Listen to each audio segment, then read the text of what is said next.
वेदाहमेतं पुरुषं महान्तम् आदित्यवर्णं तमसः परस्तात् तमेव विदित्वा अतिमृत्युमेति नान्यः पन्था विद्यते येनाय नान्यः पन्था विद्यते येनाय। ఓం శాంతి శాంతి శాంతి ఓం. ఈ యొక్క ఉపనిషత్తు జ్ఞాన గంగా అధ్యాత్మ సత్సంగానికి వచ్చేసినటువంటి వారందరికీ నమస్తే, స్వాగతం, సుస్వాగతం. ఏమైనా సందేహం ఉంటే అడగండి.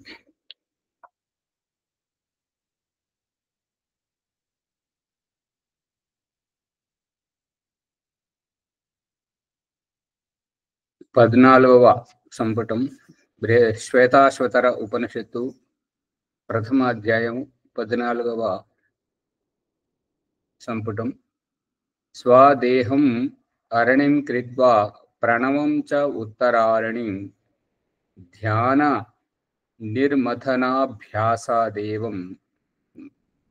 అభ్యాసాద్ దేవం పశ్యేత్ నిగూఢవత్.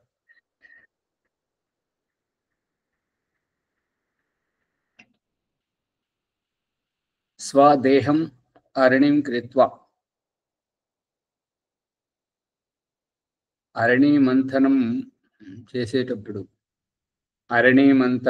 చేసేటప్పుడు ఒక కర్ర కింద ఉంటుంటది, ఒక కర్ర పైన ఉంటుంటది. కింద ఉన్న కర్రను పైన ఉన్న కర్రను గట్టిగా అదిమి పట్టడం జరుగుతుంది. పైన పెట్టిన కర్రకు చల్ల కవ్వానికి తాడుగట్టి లాగినట్టుగా ఆ రకంగా లాగడం వల్ల కింది కర్ర పై కర్ర ఈ రెండింటి మధ్యలో ఘర్షణ ఏర్పడి అగ్ని ఏర్పడుతుంటది, అగ్ని పుట్టుకొస్తుంటది.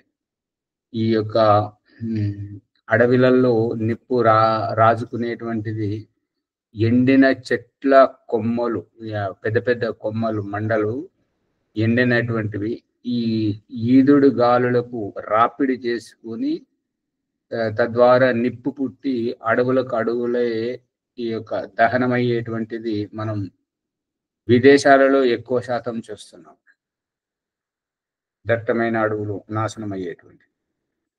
అందు గురించి ఈ యొక్క ఆధ్యాత్మిక సాధన లోపల మన ఈ మానవ దేహమును క్రింది అరణి మంథనములో క్రింది కర్రగా, అంటే చల్ల చేసేటప్పుడు పాత్రలో పెరుగు, ఆ పాత్రలో కవ్వము పెట్టి చితికినట్టుగా ఈ యొక్క దేహము అనేటువంటిది ఆసన సిద్ధికి ఏర్పడడం, తద్వారా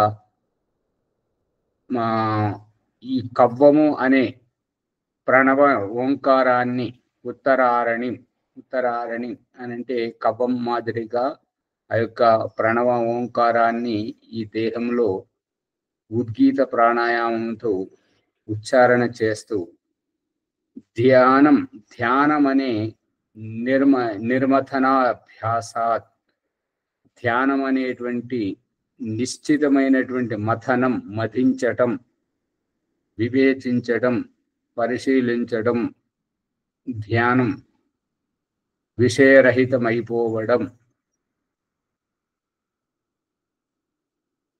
తద్వారా దేవం పశ్యేద్ నిగూఢవత్, నిగూఢం రహస్యాత్మకమైనటువంటి ఆ గూఢంగా రహస్యాత్మకంగా ఉన్నటువంటి ఆ పరమేశ్వరుని మనము చూడవచ్చును అని చెప్పడం జరుగుతుంది.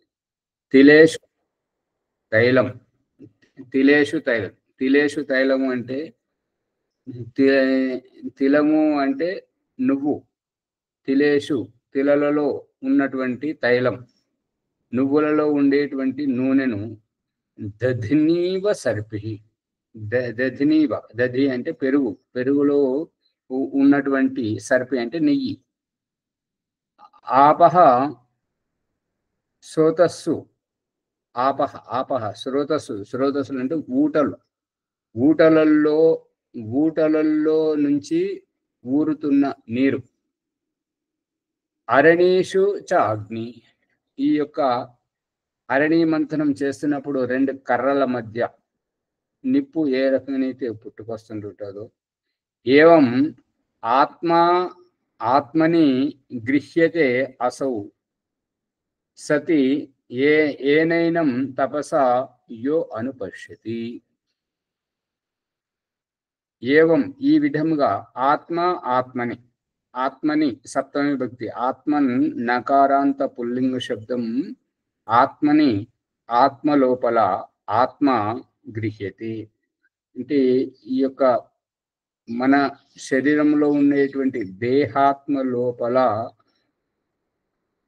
పరమేశ్వర ఉనికి అస్తిత్వం అనేటువంటిది గ్రహించడం జరుగుతుంది. అసౌ సతి అనేన ఏనం తపసా యో అనుపశ్యతి. ఇదంతా తపస్సు ద్వారా అభివ్యక్తం అవుతుంటది, తపస్సు ద్వారా చవి చూడడం అవుతుంటది, తపస్సు ద్వారా అనుభవపేతంగా తెలుసుకోవడం జరుగుతుంటుంది. సర్వవ్యాపినం ఆత్మానం క్షీరే సర్పి ఇవ అర్పితం. సర్వవ్యాపినం ఆత్మానం, ఈ శరీరము లోపల సర్వవ్యాపినం, శరీరమంతటా వ్యాపించి ఉన్నటువంటి ఆత్మను క్షీరే అంటే పాలు, క్షీరే సర్పి పాలలో నెయ్యి ఎక్కడ ఉంది అనేటువంటి విధముగా ఇవ అర్పితం, ఈ యొక్క సాక్షాత్కారం అనేటువంటిది సంభవిస్తుంది. ఉదాహరణకు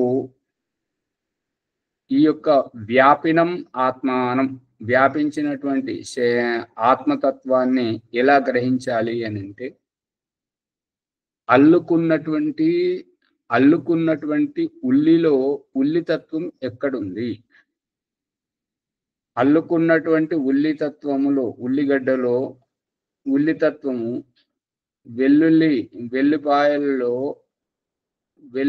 వెల్లుల్లి ఘాటుతత్వం ఎక్కడ ఉంది, అల్లములో ఆ ఘాటుతత్వం, మిరపకాయలో కారం, కాకరకాయలో చేదు, నిమ్మకాయలో పులుపు ఎక్కడ ఉంటుంటది, ఉప్పు రాయిలో ఉప్పు తత్వం ఎక్కడ ఉంటది, పంచదార ముక్కలో తీపి ఏ వైపున ఉంటది, ఏది చెప్పడు, ఊరికే కూర్చుంటారు. అంతటా ఉంటుంది, అన్ని వైపులా ఉంటుంది ఆచారం. అదే రూపకంగా శరీరం లోపట ఆత్మ ఎక్కడ ఉన్నది అని చెప్పడానికి ఈ యొక్క ఋషి ఏమని చెప్తున్నాడంటే, శరీరం అంతటా వ్యాపకంగా ఉంటుంటది అనేది ఎలా తెలుస్తుంది అని అంటే, మనకు ఎక్కడ ముట్టుకున్నా ఆ స్పర్శ జ్ఞానం తెలుస్తున్నట్టుగానే ఎక్కడ గుచ్చుకున్నా నొప్పి కూడా తెలుస్తుంది. తలలో గుచ్చుకున్నా, వేలికి గుచ్చుకున్నా, కాలికి గుచ్చుకున్నా, వీపులో గుచ్చుకున్నా, దోమలు ఎక్కడ గరిచినా కూడా చిటుక్కుమన్నట్టుగా నొప్పి వస్తుందా రాదా, ఆ విషయాన్ని అలా నొప్పి రావడానికి ఎవరైనా ముట్టుకున్నటువంటి స్పర్శ జ్ఞానం ఇది తెలిసి వచ్చేటువంటిది ఆత్మకు. కాబట్టి ఈ యొక్క ఆత్మ అనేటువంటిది శరీరంలో ఇక్కడ ఉన్నది అక్కడ లేదు అనేది కాదు, అంతటా వ్యాపించి ఉన్నది అనేటువంటిది అభిప్రాయం.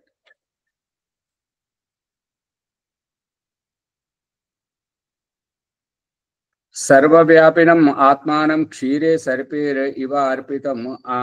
ఆత్మవిద్యా తపోమూలం తద్ బ్రహ్మోపనిషత్ పరమితి. ఇక ఈ రకంగా సర్వవ్యాపిని అయినటువంటి ఆత్మను క్షీరే సర్పి, ఈ పాలల్లో నెయ్యి ఏ అణువులో ఉంటుంటది, ఎక్కడ ఉంటుంటది అనేటువంటిది ఆ పాలలో ఉండేటువంటి నెయ్యి పాలలోని అణువణువున ఎట్లయితే వ్యాపకమై ఉంటుంటుందో అదే విధంగా ఉల్లి తత్వము పొరలను తీసి చూస్తే అన్ని పొరలలో ఉంటుంటది. ఉల్లి అనేటువంటిది ఎక్కడ ఉండదు. ఆ పొరలలోనే అల్లుకొని ఉన్నటువంటిదే ఉల్లి. ఆ ఉల్లి ఏ రకమైతే అల్లుకొని ఉల్లి పొరలలో నిండుగా ఉంటుంటదో అదే విధంగా ఈ దేహములో దేహి ఆత్మ అనేటువంటిది అంతటా వ్యాపించి ఉంటుంటది, నిండుగా ఉంటుంటది, పరిపూర్ణంగా ఉంటుంటది. కాబట్టి ఇక్కడ ఉంటది, ఇక్కడ ఉండదు అనేటువంటిది కాదు. ఇప్పుడు ఇదే రహస్యాన్ని భౌతిక పరకంగా మనము చూసినట్టయితే మనము నివాసం ఉండే ఇంటిలో ఏది మనం ఎక్కడున్నాం, మనం వేసుకున్న బట్టల్లో ఏ కొసన ఉన్నాం,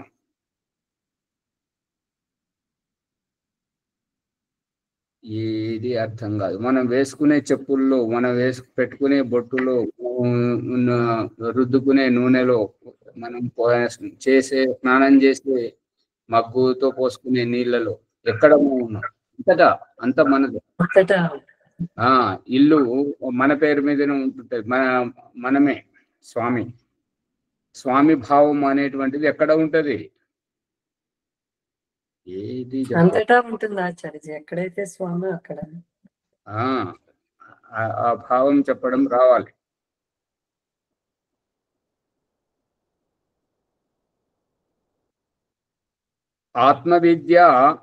ఆత్మవిద్య తపోమూలం. ఈ తపము అనంటే సహనము, ఓర్పు, గంభీరము, లోతైన చింతన, ఇటువంటి వాటితోటి ఈ తపోమూలం. మూలములో తపస్సు ఉంటే, సహనం ఉంటే, చింతన ఉంటే, మననం ఉంటే ఈ యొక్క అధ్యాత్మ విద్య అనేటువంటిది బోధపడుతుంటాడు. చదివితే వింటే రాదు. చదివింది ఒకరి అభిప్రాయం వారు లిపిబద్ధం చదువుతున్నాం, ఇది మనది కాదు. వింటే ఒకరు చెప్తున్నారు, మనం వింటున్నాం, ఇది మనది కాదు. ఇది ఎంగిలి బతుకు. ఈ ఎంగిలి బతుకుతోటి ఆత్మ ఉత్థానం, ఆత్మ అభ్యుదయం కాదు. అది ఎలా అవుతుంది అంటే మనం కూడా ఆలోచించాలి. వాళ్ళు ఎంతవరకు చెప్తున్నారు, ఎదుటివారు ఎంతవరకు చెప్తున్నారు, ఈ పుస్తకంలో రాసింది ఎంతవరకు నిజమైనటువంటిది, దీంట్లో వాస్తవం ఎంత అనేటువంటిది మన బుద్ధితోటి, మన వివేకంతో ఆలోచించగలగాలి. అంతేగాని పొద్దున్న లేచి వచ్చారు కానీ మొహం దాచుకొని కూర్చుంటున్నారు, అందరు కెమెరాలు బంద్ చేసుకొని కూర్చుంటున్నారు. మొహం దాచుకునేది ఎక్కడ అంటే ఏది మాట్లాడరు. ఎక్కడ దాచుకుంటారు మొహం? ఎక్కడ తప్పు చేసినప్పుడే.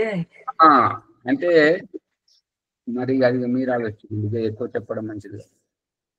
అందుకని ఆత్మవిద్య అనేటువంటిది స్వయంగా ఆలోచించినప్పుడు యథార్థం ఎంత, వాస్తవం ఎంత అనేటువంటిది ఆ విధంగా బ్రహ్మోపనిషత్ పరం. ఇక దీని తర్వాత ఈ రహస్యం ఆత్మతత్వం తెలిసినటువంటి వారికే ఇక బ్రహ్మ యొక్క ఉనికి, పరమాత్మ యొక్క ఉనికియే ఇక అభివ్యక్తం అవ్వడం ఉంటుంటది. ఎందుకంటే బ్రహ్మను తెలుసుకునేటువంటి ఆత్మ ఉనికి తెలిసింది, ఆత్మను పట్టుకోగలుగుతున్నాము అని అంటే ఇక తర్వాతగా ఉండేటువంటిది పరమాత్మ రహస్యమే. తద్ బ్రహ్మోపనిషత్ పరమితి. ఇక ఈ విధంగా ఆ పరబ్రహ్మ యొక్క రహస్యం అనేటువంటిది అభివ్యక్తం అవుతుందని చెప్పేసి 16వ సంపుటం పరిపూర్ణమైంది. ఈ విధంగా శ్వేతాశ్వతర ఉపనిషత్తులో ప్రథమ అధ్యాయం పరిపూర్ణమైంది. ఇప్పుడు ద్వితీయ అధ్యాయంలో ఇక సమాధి అంటే ఏంటి, తపస్సు అంటే ఏంటి, పరమాత్మ సాక్షాత్కారం అంటే ఏంటి అనే విషయం మీదనే కొనసాగుతుంది. బ్రహ్మ దర్శనం అవుతుంది. చాలా జాగ్రత్తగా గ్రహించండి, ప్రశ్నించండి. ప్రశ్నిస్తే లోతుగా అర్థమవుతుంది. యజుర్వేదం యొక్క వేద మంత్రాన్ని తీసుకొని ఈ వేద మంత్రాన్ని దయానంద సరస్వతి ఋగ్వేదాది భాష భూమికలో వర్ణించడం జరిగింది. అక్కడ చూడండి. యుంజానః ప్రథమం మనస్తత్వాయ సవితాధియః అగ్నేర్జ్యోతిర్నిచాయ్య పృథివ్యా అధ్యాపరత్. ఇది వేద మంత్రం. ఈ మంత్రాన్ని ఋగ్వేదాది భాష భూమికలోను ఆర్యాభివినయంలోను మరియు పత్ర విజ్ఞాపనంలోను మరియు వేద భాషలోను వ్యాఖ్యానించాడు. కాబట్టి ఇది చాలా లోతైనటువంటిది. గమనించండి. అక్కడ తెలుగు భాషలో గోపిదేవ్ గారు అనువాదం చేశారు. ఋగ్వేదాది భాష భూమికలో చూడండి. యుంజాన అంటే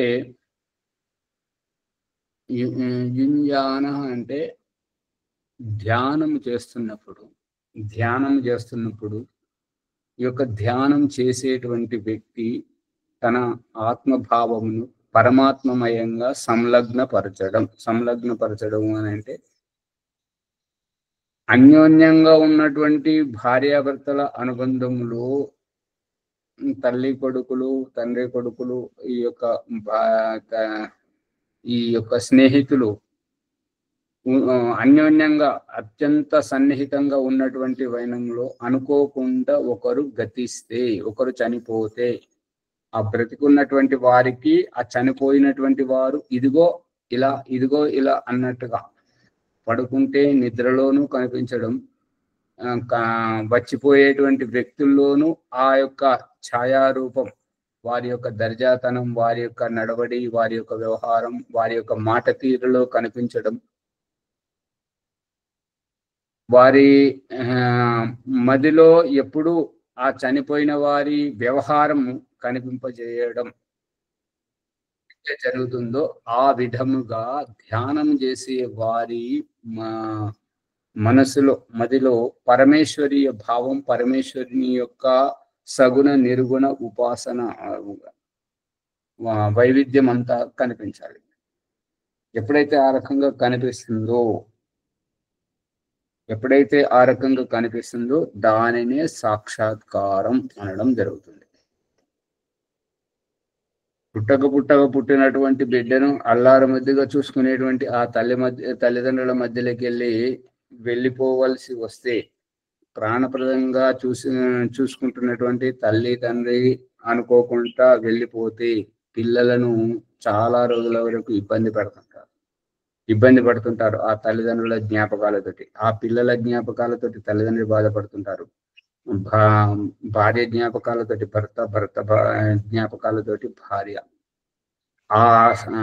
ఎందుకు అంటే వారు ఒకరికొకరు అంత బాగా అర్థం చేసుకున్నారు కాబట్టి వారి వియోగాన్ని వీరు తట్టుకోలేకపోతున్నారు. అక్కడ ఈ రహస్యం ఏ రకంగా ఉంటుందో ఆధ్యాత్మికంలో కూడా అదే విధమైనటువంటిది. ఆత్మ పరమాత్మమయం. ఇక్కడ దేహాలు ఉండవు, దేహంతో సంబంధం ఉండదు. దేహ సంబంధము ఉండకుండా ఆత్మ సంబంధం, ఆత్మభావంతో పరమాత్మ భావాన్ని గ్రహించడం జరుగుతుంది. అందుకే భగవంతుడు చూపిస్తున్న దృష్టాంతం ఏంటంటే ఈ సాక్షాత్కారం ఎలా ఉంటది అనే దానికి దృష్టాంతం ఎలా చూపిస్తున్నాడు అని అంటే, దేహధారి అయినటువంటి తండ్రి తన సంతానాన్ని దేహధారిగానే జన్మింపజేసిన తర్వాత తండ్రి సంతానాన్ని చూసుకుంటున్నట్టుగా, సంతానం తల్లిదండ్రులను చూసుకుంటున్నట్టుగా ఈ దృశ్యరూపాన్ని ఏ రకంగా చూసుకోవడం జరుగుతుంటుందో ఈ సాక్షాత్కార ప్రకరణములో అదృశ్యమైనటువంటి ప్రకృతి తత్వం, అదృశ్యమైనటువంటి నిగూఢమైనటువంటి పరమాత్మ తత్వమును కూడా అదే విధంగా సాక్షాత్కరించుకోవడం జరుగుతుంది.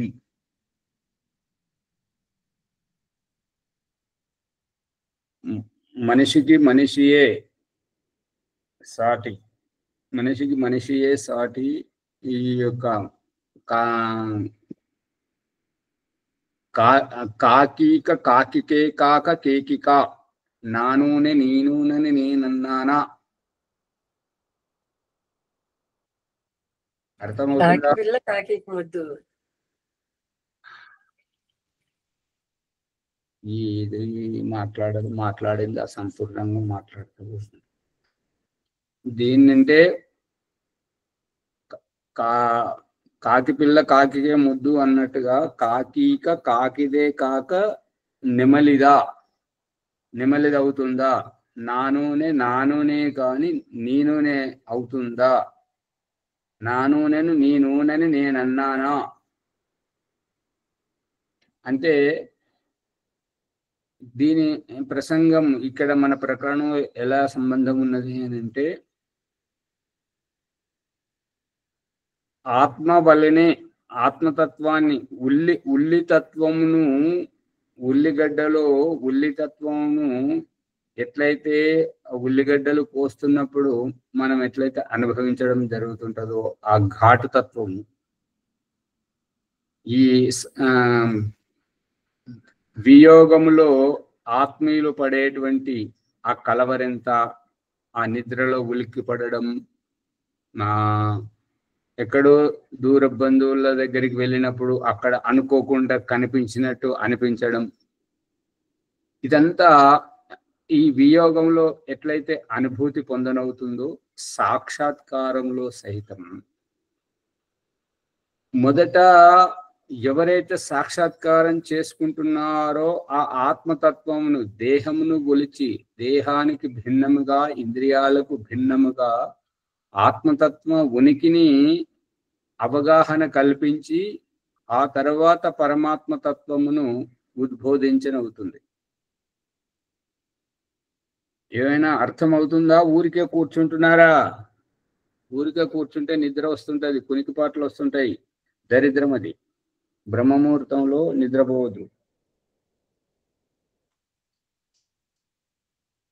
యుంజాన, ఈ యుంజాన అనేటువంటిది ఈనాటి ఆధునికంలో చెప్పగలిగితే పరాధీనమైనటువంటి మానవుడు యంత్ర రూపకంగా జీవిస్తున్నటువంటి యాంత్రిక జీవితంలో ఆత్మీయులతోటి మాట్లాడాలి అని అంటే సెల్ ఫోను అనేటువంటిది, దాన్ని తెలుగులో స్వర దూర భాష, స్వరంతోటి దూరంగా ఉన్నటువంటి వాళ్ళతోటి భాషించడం, మాట్లాడేటువంటిది పరికరాన్ని స్వర దూర భాష అంటారు. ఈ స్వర దూర భాష ద్వారా ఆ యొక్క సంపర్కం ఏర్పరచుకొని ఏ రకమైతే మాట్లాడతారో ఆ దానిని ఇక్కడ సమాధిస్థమైనటువంటి ఆత్మ సర్వవ్యాపకమైనటువంటి పరమాత్మని తోటి ఆ రకంగా సంబంధం ఏర్పరచుకోవడం, దానిని యుంజాన్ అంటారు. యుంజాన ప్రథమం మనస్తత్వాయ సవితాధియః. ప్రథమం అంటే మొట్టమొదట ఈ యొక్క ఆత్మతత్వం, ఉనికి తత్వం నిన్ను కలవాలంటే నేనేం చేయాలి? నిన్ను కలవాలి, నీతో సంపర్కం ఏర్పరచుకోవాలి, నీతో మాట్లాడాలి, నీతో పని తీసుకోవాలంటే నేను ఉండాలా ఉండకూడదా? కదండి, అక్కడ ఉంటేనే మాట్లాడుకోవటం. దానినే చెప్తున్నాను అనమాట. యుంజాన ప్రథమం అంటే మొట్టమొదట నేను ఉండాలి. నిన్ను కలవాలంటే నేను ఉండాలి. అవసరం నాది కాబట్టి నా అవసరాన్ని నీతో తీర్చుకోవాలంటే నేను ఉండాలి. ప్రథమం మనః, నిన్ను కలిసేటువంటి ప్రథమ ప్రయాసంలో నేను నీ వైపుకు అడుగులేసేది ఎలాగా అంటే మనస్సుతోటి. అమ్మని కలవాలి, నాన్నని కలవాలి, స్నేహితుని కలవాలి. ఎవరినైతే కలవాలనుకున్నామో వారిని మనసులో తలుసుకుంటామా లేదా? తలుసుకునే కంటే ముందు వెళ్ళిపోయి కలిసి వస్తామా? అనుకుంటామండి. అదే సంకల్పం చేయాలనుకున్న పనికి. అదే దానినే ఇక్కడ చెప్తున్నాను. అంటే యుంజానః ప్రథమం మనస్సు ద్వారా, మనస్సు ద్వారా వారికి కలవాలనుకున్నప్పటి నుంచి మొదలుకొని వారి నుండి కలిసి వచ్చే వరకు వారితో జరిగినటువంటి సంభాషణ వ్యవహారం అంతా మనసులో ఉండిపోతుంది. అది మీకు గుర్తు రావాలంటే కొన్ని మనోరంజకమైనటువంటి దృష్టాంతాలు ఏంటంటే, ప్రతిదానిని భూతద్దంలో పెట్టి తప్పుబట్టేటువంటి వ్యక్తి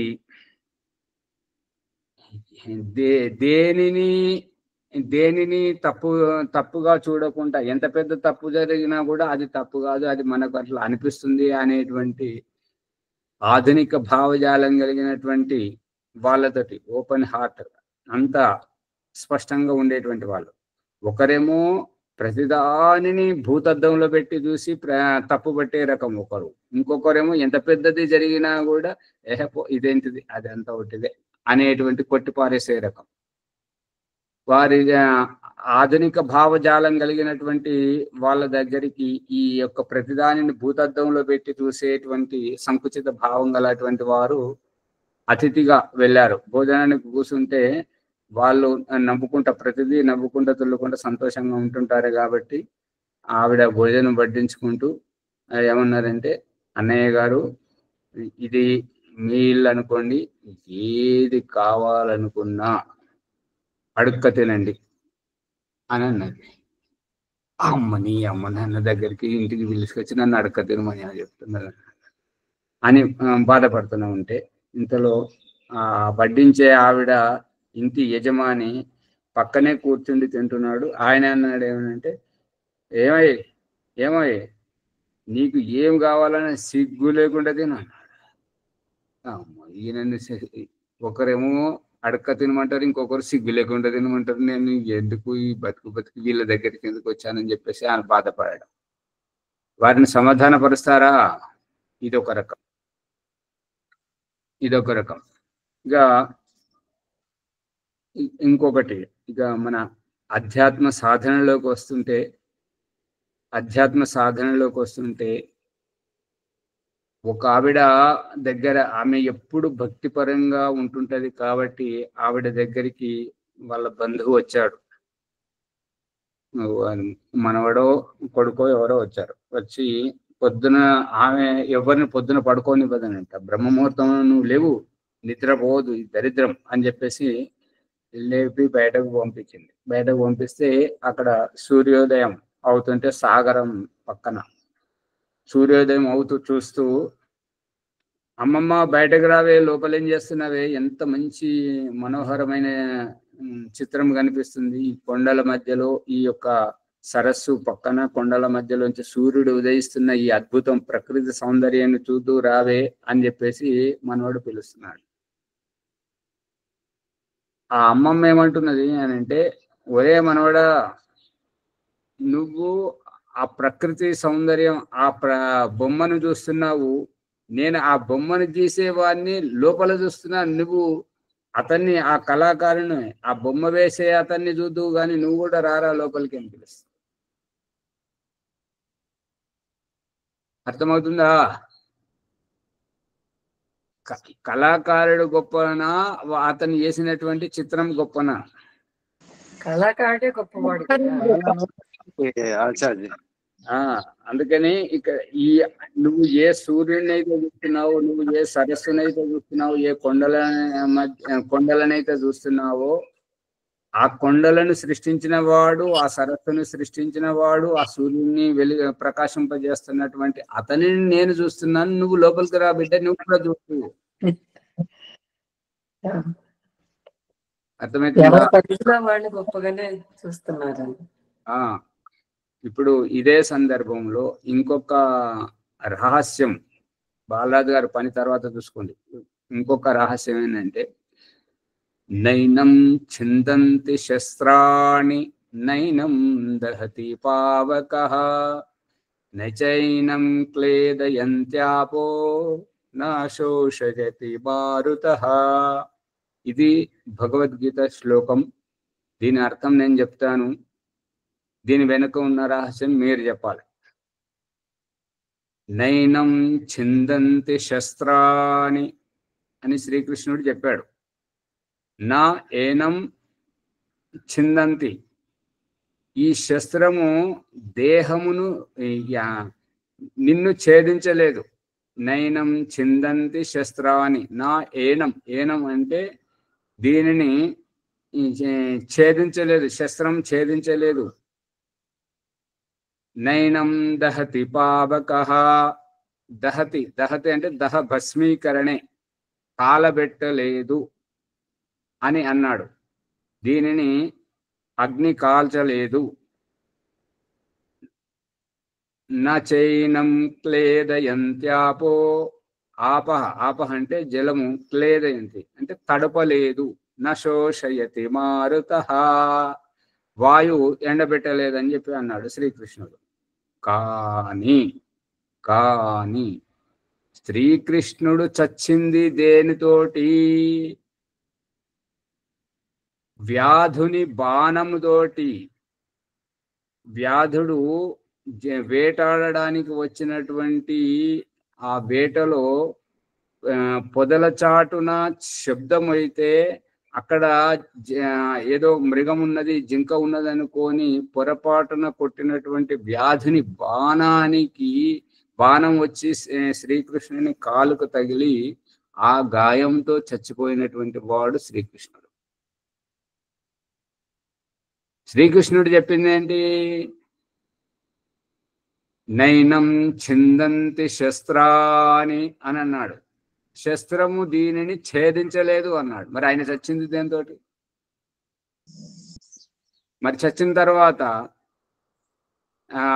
నైనం దహతి పావకః అని అన్నాడు. మరి అతనికి అంత్యేష్టి జరిగి ఉండొచ్చు కదా, అతన్ని కాలబెట్టి ఉండొచ్చు కదా, కాలిందా లేదా? ఇప్పుడు దీని అనుకున్నది మీరు చెప్పాలి. ఆచార్య, కాలింది శరీరం గాని దేహమే గాని ఆత్మ కాదు అని. ఇంకా ఇంకా శ్రీకృష్ణుడు చెప్పింది చెప్పండి. మనసుకు నచ్చింది కాదు, మనసుకు ఏది చెప్పాలనిపిస్తే అది కాదు. శ్రీకృష్ణుడు ఏం చెప్పిండో అది చెప్పండి. ఆత్మని తడపలేదు, తర్వాత కాల్చలేదు అని. రాజమణమ్మ గారు చుట్టుగా వచ్చినట్టుగా ఏంది అట్లా చెయ్యి పెట్టుకొని కూర్చున్నారు. ఇక్కడ శ్రీకృష్ణుడు ఏం చెప్పిండు అది చెప్పండి. భాగ్యలక్ష్మమ్మ గారు ఏంటి?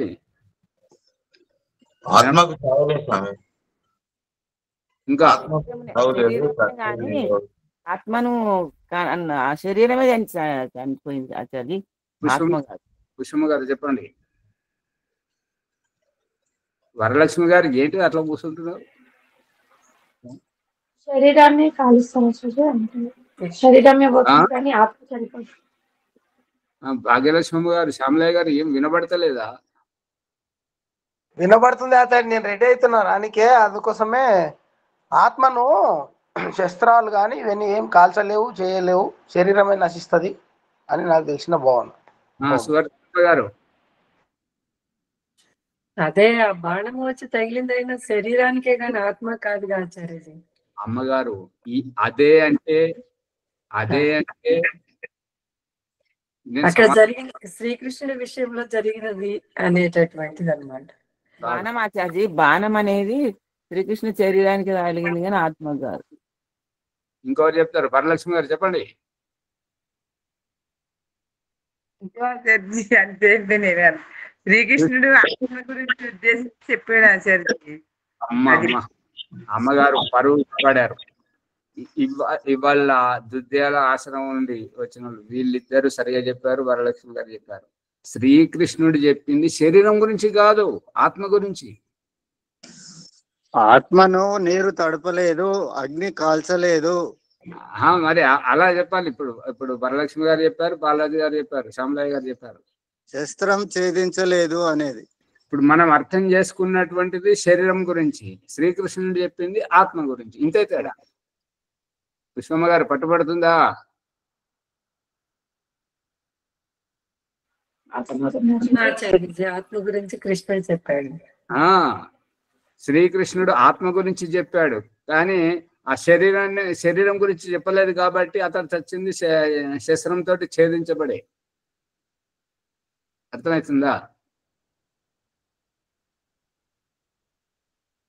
మళ్ళీ అతని అంత్యేష్టిలో శరీరం కాలిపోయింది, భస్మం అయిపోయింది. అంత్యేష్టిలో కాలిపోతుందా కాలిపోదా ఏది చెప్పరు. ఇదంతా భౌతికము, అదంతా ఆధ్యాత్మికం ఆచార్య. జడ్జ్మెంట్ అప్పుడు మరి ఎందుకు కాలిపోతుంది శరీరం? మరి అందుకే ఇక్కడ చెప్పవలసింది, శరీరం కాలుతుంది, నీరు తడుపుతుంది. ఆత్మకి శరీరానికి రెండు వేరు వేరు కదా.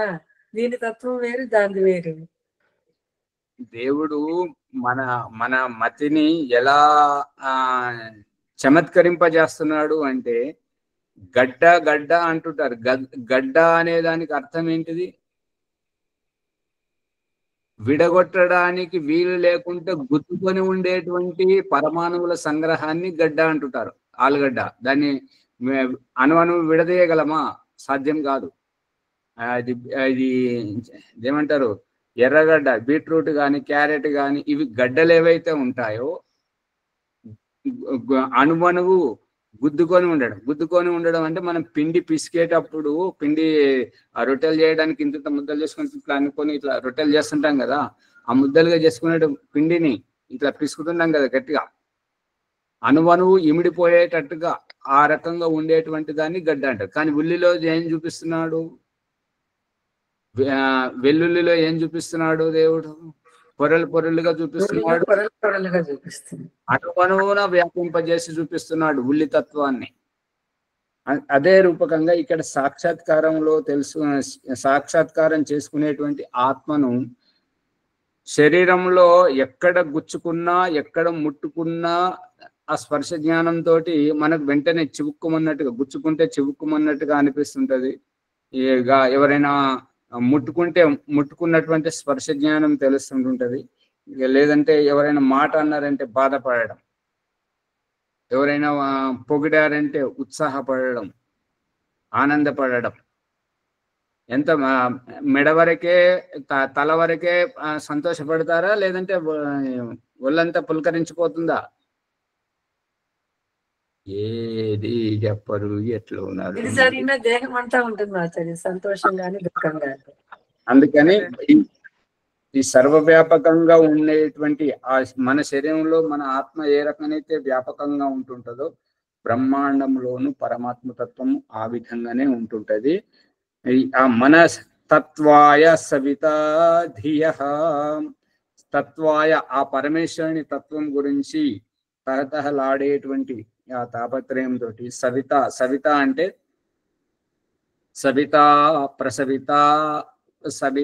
సవిత అంటే ఏంటంటే ఈ యొక్క మనము నిద్రలో పడుకొని లేచేటప్పుడు ఇట్లా వెన్ను విరుచుకుంటూ కాళ్ళు చేతులను నిర్రగప్పుకుంటూ ఎట్లయితే లేస్తుంటామో ఆ విధముగా ఈ సవిత అనేటువంటిది ఆ చీకటిని ఛేదించుకుంటూ వచ్చే కిరణాలను ఎట్లయితే ఇట్లా చాపుకుంటూ వస్తుంటుంటుందో ఈ యొక్క వ్యాపకుడైనటువంటి పరమేశ్వరుడు ఈ యొక్క అండపిండ బ్రహ్మాండాన్ని అంతా తనలో ఇముడ్చుకొని ఉన్నాడు. అన్నింటికంటే పెద్దవాడు అతడే, అన్నింటికంటే సూక్ష్మాతి సూక్ష్మము అతడే, అన్నింటి లోపల ఉన్నాడు, అన్నింటి బయట ఉన్నాడు అనేటువంటిది అభిప్రాయం. ఇదంతా ఎలా తెలుస్తుందంటే ధియః బుద్ధి ద్వారా. అగ్నేర్జ్యోతిర్నిచాయ్య పృథివ్యా అధ్యాభరత్. అగ్ని శబ్దం ఇకారాంత పుల్లింగ శబ్దం. సంబోధనం అగ్ని షష్ఠీ విభక్తి. అగ్ని యొక్క జ్యోతి నిచాయ్య ఇందాక వారు భీమరావు గారు చెప్తున్నారు కదా, సూర్యునిలో ప్రకాశం ఎలా వచ్చింది, ఆ సూర్యుని యొక్క ప్రకాశం తోటి మనకు దినము రాత్రి, చంద్రునిలో ఈ యొక్క వెన్నెల ఎట్లా వచ్చింది అనేది చెప్తున్నారు కదా. ఆ రకంగా ఈ అగ్నిలో ఈ యొక్క జ్యోతిష్ ప్రకాశ తత్వం అనేటువంటిది ఏ రకంగానైతే పృథివ్యా అధ్యాభరత్. ఇక్కడ చెప్తున్నటువంటి రహస్యం ఏంటంటే సూర్యుడు వెలుగుతున్నటువంటిది ఎలా వెలుగుతున్నాడు అనే రహస్యాన్ని విప్పుతున్నాడు. ఎలా వెలుగుతుంది అనంటే భూమి మీద ఉన్నటువంటి కాలుష్యముతోటి వెలుగుతుంది. ఇప్పుడు ఇంట్లో ఉండేటువంటి పొయ్యి ఎలా వెలుగుతుంది అంటే ఇదివరకేమో చెట్ల కర్రలను తీసుకొచ్చి కట్టెలను మంట పెడితే వెలిగేటువంటిది. కానీ ఇప్పుడు గ్యాస్, ఆ వాష్పము ఏమిటి అని అంటే కాలుష్యం, దాంతో వెలుగుతుంది. ఈ యొక్క ఇక్కడ చెప్తున్నటువంటిది ఏంటంటే నిచాయ్య, నీ ఉపసర్గపూర్వకు చేయని అంటే దానిని చేయనింపజేసింది, సంయుక్తపరిచినటువంటిది ఏంటంటే పృథివ్యా, తృతీయ భక్తి ఏకవచనం, పృథివీ ద్వారా అధ్యాభరత్. ఈ యొక్క సూర్యుడు వెలుగుతున్నాడు. సూర్యుడు వెలిగినందువల్లనే ఆ వెలుతురు భూమి మీద పడినప్పుడు దినమని, ఆ వెలుతురు పడినప్పుడు రాత్రి అనేటువంటిది మనం ఎట్లయితే తెలుసుకుంటున్నామో ఈ భూమి ద్వారానే ఆ సూర్యుడు మండుతున్నాడు. ఈ రహస్యాన్ని ఈ యొక్క గ్యాస్ కనిపెట్టినటువంటి వారు ఆ బాష్పకుండంలో బాష్పంను నింపి పొయ్యిని ముట్టించి వెలిగించి చూపిస్తున్నటువంటి వైనం. అర్థమవుతుందా?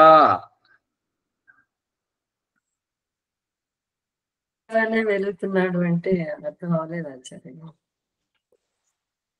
ఇంకేం అర్థం కావాలి?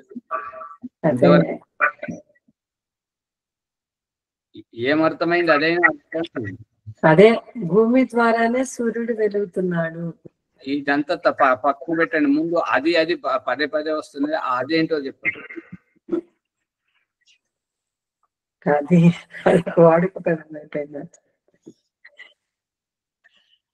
అమ్మగారు బాష్పకుండం కింద పొయ్యి పైన పెట్టేసి ఆ బాష్పకుండానికి పొయ్యికి పైపు లైన్ జోడించి ఆ బర్నర్లు దాన్ని లైటర్ తోటి వెలిగించి అగ్గిపుల్లతో వెలిగించి మండించి చూపిస్తున్నారా లేదా? చూస్తున్నాం. అంటే ఇప్పుడు ప్రకృతి ఆచార్య జాతం. అమ్మగారు బాష్పకుండము అనేటువంటిది పృథివీ పైన ఉండేటువంటి ఈ 84 లక్షల జీవరాశులు ఏవైతే ఉన్నాయో వాటి ద్వారా మరి ఈ వృక్ష వనస్పతి ఈ యొక్క చనిపోయిన ద్వారా ఈ ప్రాణులు చనిపోయినందువల్ల ఈ భూమి మీద నీరు మైకి పనిచేయండి అంటే నేను కుయ్యి అంటున్నది వినపడట్లేదు అమ్మగారు. వీటన్నింటి ద్వారా ఈ కాలుష్యం ఏదైతే ఉందో, పృథివీ కాలుష్యం ఏదైతే ఉందో అదంతా పైకి లేస్తుండడం గమనించండి. పైకి లేస్తుండడం, పైకి ఎక్కడికి లేస్తుంది అని అంటే సూర్యుని వద్దకు. ఈ మళ్ళీ ఏదైనా మనం పచ్చి బట్టలు కానివ్వండి, ఈ కొట్టేసిన చెట్లు కానివ్వండి, చనిపోయిన ఏదైనా ప్రాణి శవము కానివ్వండి, అంత సూర్యకిరణాలతోటి ఆ యొక్క కాలుష్యాన్ని అంతా పీల్చడం జరుగుతుందా లేదా? మరి తద్వారా ఆ కాలుష్యం తోటి వెలుగుతుంది.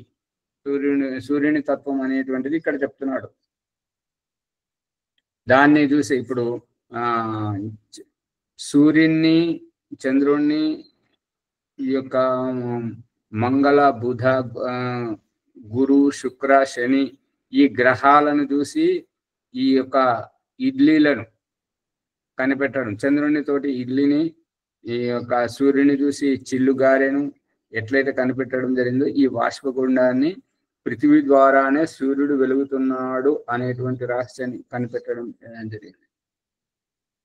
యుక్తేన మనసా వయం దేవస్య సవితుః సవే సువర్గేయాయ శక్య. రాజమణమ్మ గారు అర్థమవుతుందా లేదా? కొత్త విషయాలు వస్తున్నాయి.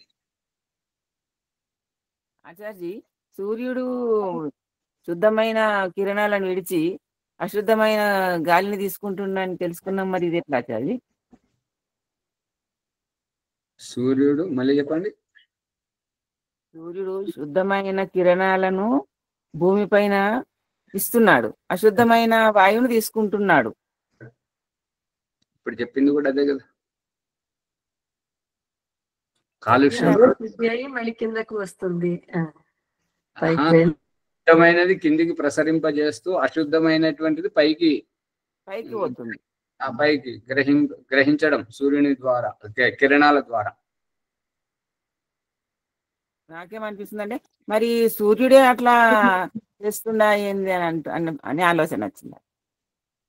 సూర్యుడు సూర్యుల్లో శుద్ధమైన వాయువే ఉంటుంది కదా. సూర్యునిలో వాయువు ఉండడం ఏంటి? కిరణాలు, శుద్ధమైన కిరణాలను ఆ కిరణాలతోటే మనకు కావాల్సింది ఇచ్చి ఎక్కడైతే ఇప్పుడు తల్లి పిల్లలను ఆ ఈగలు దోమలు వస్తే చేతితో ఊపుకుంటూ పిల్లలను కాపాడడానికి ఏదైతే ప్రయత్నం చేస్తూ ఆ ఈగలు దోమలు రాకుండా దుప్పటి కప్పడానికి ఏదైతే మనకు అవసరమైందో మనకి ఇస్తూ ఏదైతే మనకు హాని చేస్తుందో దాన్ని గ్రహిస్తున్నాయి సూర్యకిరణాలు. ఆ సూర్యకిరణాలు చేసింది తల్లి చేస్తుంది ఇక్కడ. అవునా? ఓ మాచాజీ, ఇంకొకటి తెలుస్తుంది. వృక్షాలు ఎట్లయితే కార్బన్ డైఆక్సైడ్ ను తీసుకొని ప్రాణవాయువును విడుదల చేస్తుందో సూర్యుడు ఆ విధంగా కిరణాలు వస్తున్నాయని అనుకో. ఇప్పుడు మీరు అనుకోవడానికి చెప్పడానికి ఈ ప్రసంగానికి సంబంధం ఏంటి? ఇప్పుడు భూమి మన శరీరం ఏ రకంగానైతే ఛిద్రాలమయం ఉందో, మన శరీరం ఏ రకమైతే ఛిద్రాలుగా బొక్కలుగా ఎట్లయితే ఉందో ఈ యొక్క ఛిద్రాల ద్వారా దీని యొక్క అభిప్రాయం ఏంటంటే మనము ముక్కుతో తీసుకునేటువంటి శ్వాస మనకు సరిపోదు కాబట్టి మనము పరిగెత్తి ఆగినప్పుడు ఈ యొక్క లోపల ఉన్నటువంటి వేడి ఆ స్వేదం చెమట ద్వారా బయటకు వచ్చి చల్లని గాలి లోపలికి పోతుంది. గమనించారా? అవునా సార్, చెమట వస్తుంది. ఇది కుక్కకైతేనేమో అటువంటి అవకాశం లేదు కాబట్టి అదంతా నోటి ద్వారా తీసుకుంటుంది, ముక్కుతోటి సరిపోదు కాబట్టి ఎగపోతా. ఆ రకంగా ఈ యొక్క గాలి ఎక్కువగా రావడానికి ఆస్కారం ఎట్లయితే ఉంటుంటుందో ఈ యుక్తేన మనస్సు ద్వారా వయం దేవస్య సవితుః సవే, మనము ఈ యొక్క యుక్తిపూర్వకంగా, యుక్తేన తృతీయ విభక్తి ఏకవచనం, యుక్తిపూర్వకముగా మనస్సు ద్వారా మనమంతా దేవస్య పరమేశ్వరుని యొక్క సవితుః ఆ కిరణాలతోటి సవే మనం పరిశుద్ధమవుతున్నాము, క్షేమంగా ఉంటున్నాము. ఆ యొక్క కిరణాల ద్వారానే సంరక్షిస్తున్నాడు. ఏ రకమైతే ఆ భగవంతుడు సూర్యుని కిరణాలతోటి మన బాగోగులను చూస్తున్నాడో అదే విధంగా పిల్లల యొక్క బాగోగులను తల్లి తన చేతితోటి కాపాడుతూ, సంరక్షిస్తూ, జోకొడుతూ, పుసేగిస్తూ, ముక్కు తొడుస్తూ, కావలసి కోపం వస్తే ఈడ్చి కొడుతూ అన్ని రకాల మనల్ని సంరక్షిస్తుంది.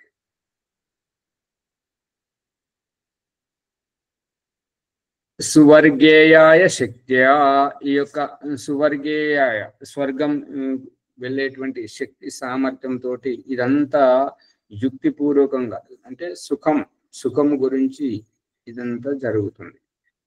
యుక్త్వాయ మనసా దేవాన్ సువర్యతో ధియావదివం. యుక్త్వాయ యుక్తిపూర్వకంగా మనస్సు ద్వారా. ఇప్పుడు ఈ మనస్సు మధ్యలో ఎందుకు వస్తున్నది అని అంటే, మనస్సు అనేటువంటి మాయా స్వరూపం. మనస్సు అనేటువంటి దానికి ఉనికి లేకున్నా కూడా అంతటా నేను అనేటువంటిది దూసుకొస్తున్నది కాబట్టి ఆ మనస్సు ద్వారా చూడటం. తెలివైన వారు, జ్ఞానవంతులు మనస్సు ద్వారా చూస్తుంటారు.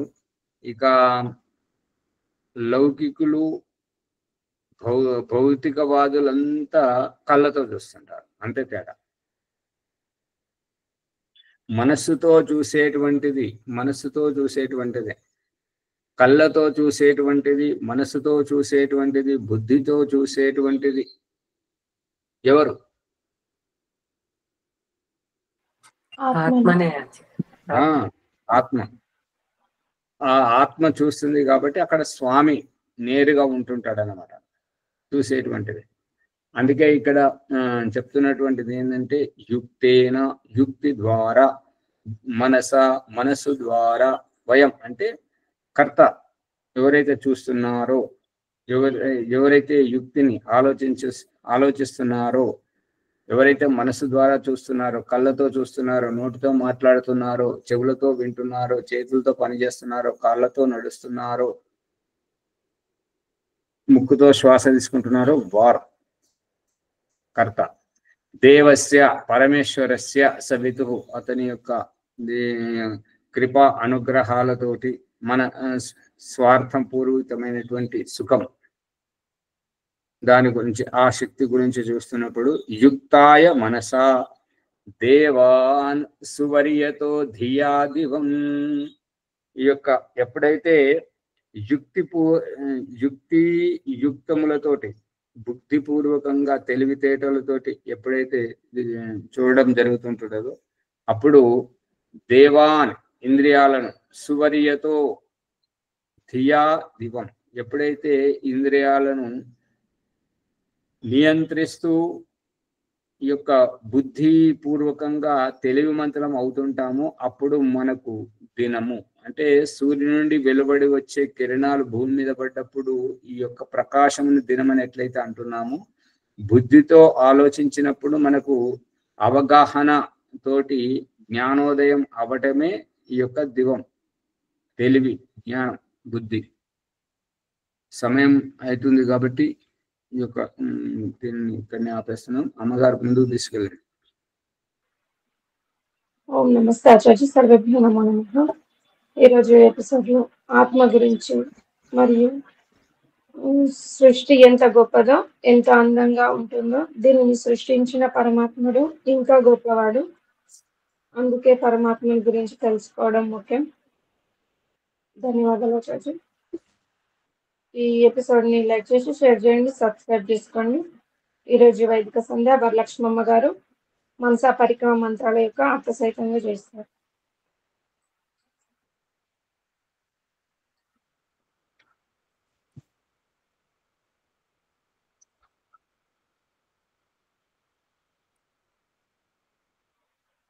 వరలక్ష్మమ్మ గారు. నమస్తే ఆచార్య, శ్రీభ్యో నమో నమః. వైదిక బ్రహ్మయజ్ఞం. ఓం అమృతోపసరణమసి స్వాహా. ఓం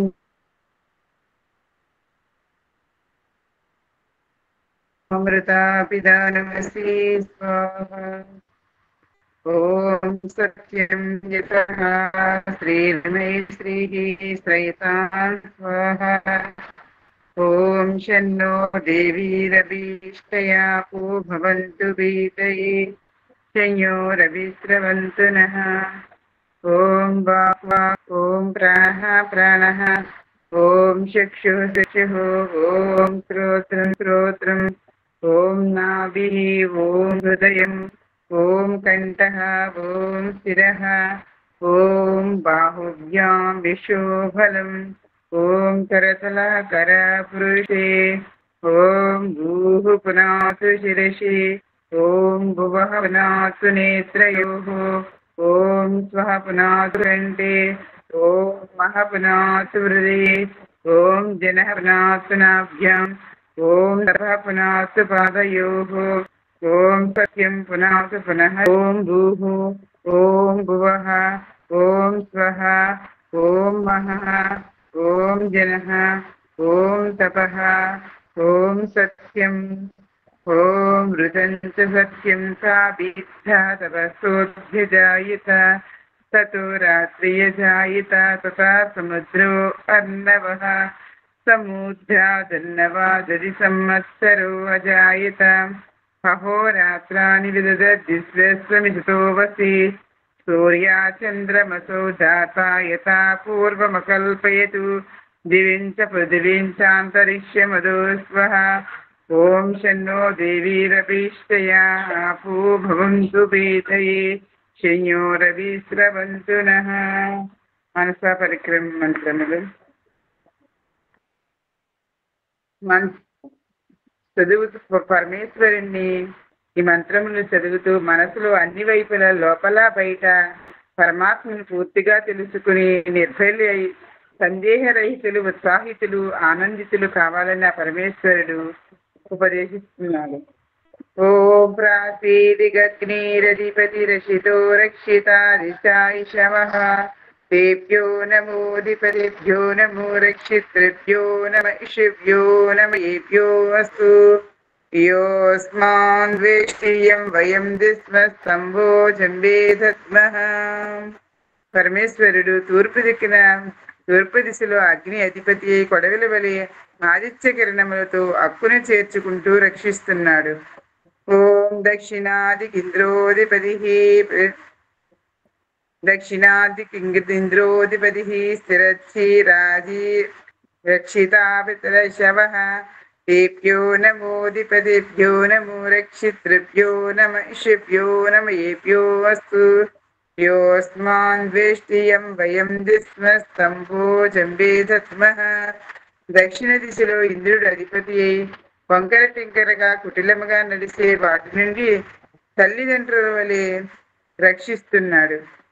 ఓం ప్రదీచీదిక్వరుణోది అధిపతి ప్రతాపూరక్షితాన్నమిషవః తేభ్యో నమోధిపతిభ్యో నమో రక్షితృభ్యో నమ ఇషిభ్యో నమ ఏభ్యో అస్తు యోస్మాన్ ద్వేష్టియం వయం దిస్మస్తంభోజం వేదత్మః. పడమర దిశలో వరుణుడు అధిపతి అయి ఆహార ధాన్యాలలో పొట్టతో పాకుతుండే పురుగులను ఆశ్రయింపజేసి ఈ అన్నము నిరాపద జీవనాధారమని తెలుపుతూ అన్నదాతగా రక్షిస్తున్నాడు. ఓం ఉదీచీదిక్ సోమోదధిపతి స్వజో రక్షితాసిని ఋషవః తేభ్యో నమోధిపతిభ్యో నమో రక్షితృభ్యో నమ ఇషిభ్యో నమ ఏభ్యో అస్తు యోస్మాన్ ద్వేష్టియం వయం దిస్మస్తంభోజం వేదత్మః. ఉత్తర దిశలో సోమము అధిపతి అయి స్వయం పుట్టుకొచ్చే క్రిమి కీటకాల వల్ల శరాగత విద్యుత్తు మెరుపులతో పంటలను రక్షిస్తున్నాడు. ధ్రువాదిగిష్ణురధిపతి కల్మాష గ్రీవో రక్షితా వేరుదశవః ఏభ్యో నమోధిపతిభ్యో నమో రక్షితృభ్యో నమ ఇషిభ్యో నమ ఏభ్యో అస్తు యోస్మాన్ ద్వేష్టియం వయం దిస్మస్తంభోజం వేదత్మః.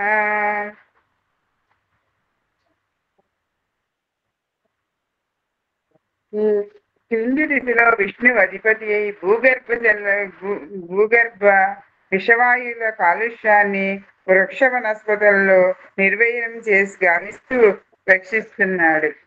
ఓం గోత్వాదిక్ బృహస్పతిరధిపతి స్విత్రో రక్షితా వర్షమిషవః తేభ్యో నమోధిపతిభ్యో నమో రక్షితృభ్యో నమ ఇషిభ్యో నమ ఏభ్యో అస్తు యోస్మాన్ ద్వేష్టియం వయం దిస్మస్తంభోజం వేదత్మః. పై దిశలో బృహస్పతి అధిపతి అయి చర్మముపై తెల్ల బుల్లి వంటి దృష్టి వ్యాధి వర్షము నీటితో నయం చేస్తున్నాడు, రక్షిస్తున్నాడు. ఈ వేద మంత్రాల ప్రామాణిక అభిప్రాయమే వైదికము. ఆర్య సమాజం ఇంతవరకు మనసా పరిక్రమ ప్రకరణము సమాప్తం. ఉపస్థాన ప్రకరణము. పరమాత్మ ఉపస్థానం అంటే అత్యంత సమీపములో పరమాత్మ ఉన్నాడు అని గ్రహించడం.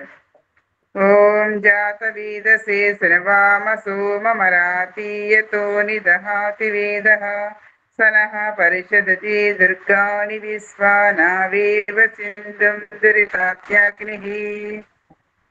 ఋగ్వేదము 1:99 అంటే 1వ సూక్తము ప్రథమ మండలము 99 మంత్రం. ఉత్పన్నమైన మానవులందరి చేత ఎరుగబడే ఓ పరమేశ్వర, మా సర్వస్వము సమర్పిస్తున్నావు.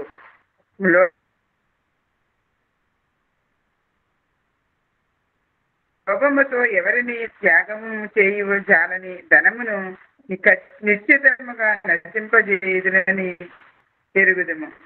ఓ అగ్ని ప్రకాశ స్వరూప, ఎలాగైతే భయంకర అలల మధ్య ఒక కుశల నావికుడు అవలీలగా గమ్యము చేరినట్లే నీవు మా దుఃఖం దౌర్యాలను పరిష్కరించి తరింపజేస్తున్నావు. ఓం బుధత్యం జాతవేదసం దేవం వహంతి కేతవః దృశే విశ్వాయ చువర్యం. ఉదయించబోయేటి ఉత్పన్నమైన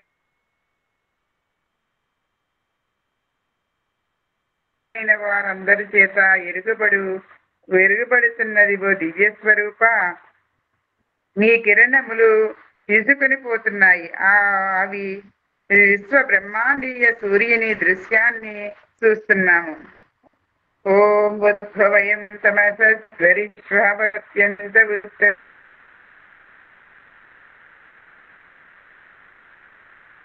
దేవం దేవత్రా సూర్యమగన్న జ్యోతిరుత్తమం.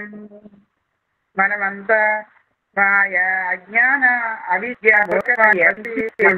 ఈ జనత వ్యవహారంగా సమయ స్మూర్తితో ఎంత చేసినా ఎక్కడో తప్పిదం జరిగింది. అందుకు చేరుకోవలసిన చోటకి చేరుకుంది. ఓం తచ్చక్షుర్దేవహితం పురస్తా శుక్రముచరేతు హస్వేమ శిరదైష్యతం జీవేమ శిరదైష్యతకం శృణయామ శిరదైష్యతం ప్రభ్రమామ శిరదైష్యతం మదీనా సామ్య శిరదైష్యతం గోహ్యచ్చ శిరదైష్యతాత్. ఓం శన్నో దేవీరభీష్టయాపో భవంతు పీతయే శయ్యోరభిస్రవంతు నః. ఓం భూర్భువః స్వః తస్సవితుర్వరేణ్యం భర్గో దేవస్య ధీమహి ధియో యో నః ప్రచోదయాత్.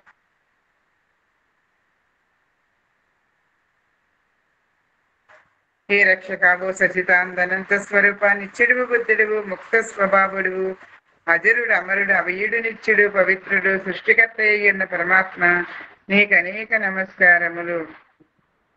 ఓం నమః శంభవాయ చ మయోభవాయ చ నమః లింకరాయ చ మహేశ్వరాయ చ నమః శివాయ చ శివతరాయ చ. ఓం శన్నో దేవీరభీష్టయాపో భవంతు పీతయే శయ్యోరభిస్రవంతు నః. ఓం నమస్తే. ఈ ఆచార్య ఈ అవకాశం ఇచ్చినటువంటి ఆచార్య గారికి నమస్తే, ధన్యవాదాలు ఆచార్య. అమ్మగారు జాగ్రత్తగా వినండి. మీరు ఎన్ని మంత్రాలకు అర్థాలు చెప్పారు, ఎలా చదివారు, అది మీరు వింటే మీకే తెలుస్తుంది. ప్రతిసారి అలాగే చేస్తున్నారు. ఇంకా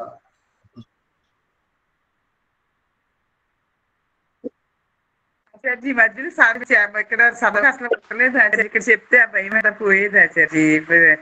ఎప్పుడు చేయట్లేదు కదా, చెన్నబెట్టిందని నేను చేశాను. మీరు ఆతృత పడతారు కాబట్టి తప్పులు పోతుంది.